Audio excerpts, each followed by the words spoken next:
Sabi ko, magluluto naman ako ng ibang Filipino dish para naman hindi laging adobo yung niluluto kay Jusawa. So, ito na nga mga Zay, magluluto tayo ng chicken pastil. Pero alam ko na talaga mga Zay na hindi masyadong magugustuhan ng aking Jusawa. Gawa ng anong ma-oily siya, di ba? Kailangan maraming mantika. So, hindi nga ako nagkakamali mga Zay. Para sa ating mga Pinoy talaga kasi sobrang sarap ng chicken pastil mga Zay, di ba? Talagang mapapa-only rice ka.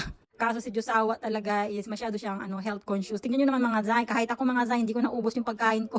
So ito nga siya, oh, 'di ba? Sobrang sarap niya. Pero anyway, hindi nga namin masyadong naanuhan ng aking Jusawa. Gawa nga nung nasa point na talaga kami na masyadong health conscious sa kinakain. So ito nga habang tinitingnan ko yung si Jusawa, yung kanin lang yung kinakain niya mga Zay. Hindi niya ginagalaw yung chicken pastil. Sobrang sabi ko ako ng sorry sa kanya kasi sabi ko parang I ruined the dinner.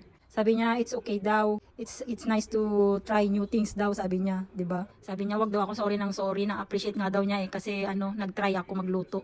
Kaya sabi ko sa kanya, kumain ka na lang sa trabaho mo kasi nga guys, panggabi si Jusawa ngayon, Ramadan duty, panggabi siya. So ayan mga Zay, hindi siya masaya, sobrang nagigilty talaga ako. So ayan na mga Zay, hindi nga namin naubos yung chicken pastil, 'di ba? Iuwi ko na lang sa Dubai. Uuwi kasi ako doon bukas mga Zay. O ayan, ang dami. Konti lang yung nabawas mga Zay. So dadalhin ko na lang sa Dubai para sa kapatid ko na lang. Para naman hindi siya masayang, 'di ba? Sabi ko kay Jusawa, dapat pala nag-adobo na lang ako.